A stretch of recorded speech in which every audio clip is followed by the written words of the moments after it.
அஸ்ஸலாமு அலைக்கும் வரஹ்மத்துல்லாஹி வபரகாத்துஹு. குர்பான் ஓர் கடமை.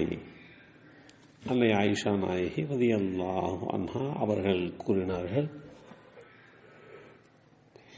அல்லாஹ்வுடைய தூதர் ஸல்லல்லாஹு அலைஹி வஸல்லம் அவர்கள் கருப்பில் நடக்கின்ற, கருப்பில் படுக்கின்ற, கருப்பில் பார்க்கின்ற கால்கள், வயிறு, கண் ஆகிய பகுதிகள் கருப்பு நிறத்தில் அமைந்த கொம்புள்ள செம்மறியாட்டு கடாய் ஒன்றை கொண்டு வருமாறு உத்தரவிட்டார்கள். அவ்வாறே குர்பானிக்காக அது கொண்டு வரப்பட்டது. அல்லாஹ்வுடைய தூதர் ஸல்லல்லாஹு அலைஹி வஸல்லம் அவர்கள்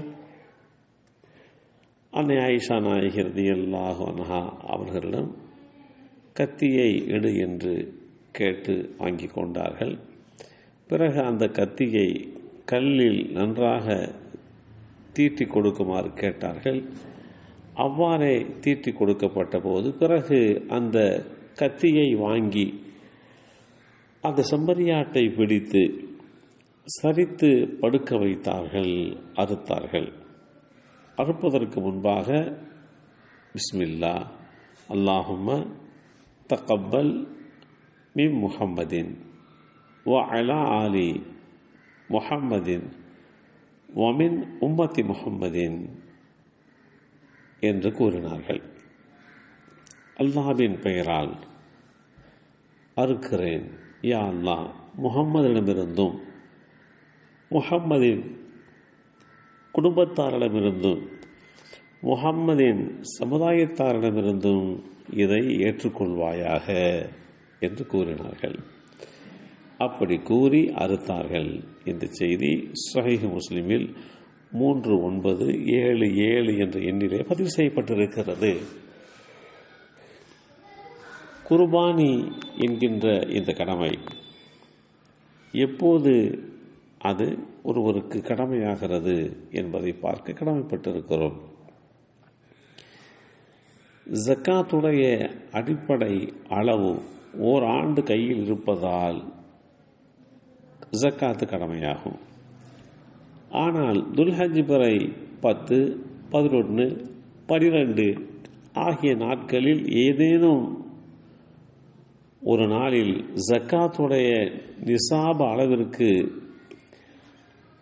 வாழ்க்கைக்குரிய அத்தியாவசிய தேவைகள் போக 87.5 கிராம் தங்கம் அல்லது 612 கிராம் 12.5 கிராம் வெள்ளி அல்லது அதனுடைய பெருமானமுள்ள பொருளாதாரத்தை பெற்றிருப்பவர் மீதும், இந்த அளவு பெருமானமுள்ள வணிக பொருட்களை பெற்றிருப்பவர் மீதும், மேலும் இந்த அளவு பெருமானமுள்ள ரூபாய் மதிப்பிற்கு அன்றாட தேவையை விட கூடுதலாக பொருட்களை பெற்றிருப்பவர் மீதும் இந்த குர்பான் கடமையாகும். துல்ஹஜ் பிறை 11, 12, 13 ஆகிய நாட்களுக்கு தஷ்ரீக் உடைய நாட்கள் என்று சொல்லப்படும்.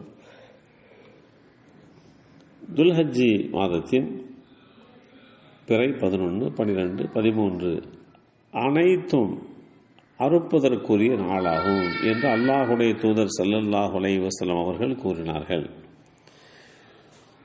குர்பானி பிராணிகளை ஹஜ் பெருநாள் தொழுகையை நிறைவேற்றிவிட்டு வந்ததிலே இருந்து அடுத்து வரும் 3 நாட்கள் முடிய அறுக்கலாம் என்று மார்க்கம் நமக்கு வழிகாட்டி தருகிறது.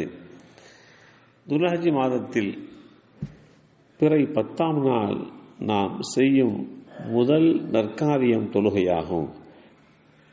பிறகு நாம் வீட்டிற்கு சென்று குர்பான் என்ற அந்த வழிபாட்டை நிறைவேற்றுகிறோம். யார் இப்படி நடந்து கொள்வாரோ அவர் தமது வழியில் நடந்து கொண்டார்.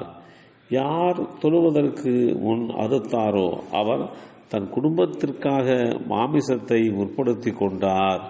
அவருக்கு குர்பானியில் நன்மைகள் ஏதும் கிடைப்பதில்லை என்று அல்லாஹ்வுடைய தூதர் ஸல்லல்லாஹு அலைஹி வஸல்லம் அவர்கள் எச்சரித்த செய்திகளையும் பார்த்து குர்பானி கடமை என்பது எந்த அடிப்படையிலே உண்டாகிறது, அதை அறுக்கின்ற வேளையிலே நாம் கேட்கக்கூடிய அந்த துவாக்கள், அதே போன்று அதை எப்படி முழுமைப்படுத்த வேண்டும் என்பதை புரிந்து கொண்டு இந்த கடமையை நிறைவேற்ற வேண்டும். அல்லாஹ் அருள்பாலிப்பானாக. அஸ்ஸலாமு அலைக்கும் வரஹ்மத்துல்லாஹி வபரகாத்துஹு.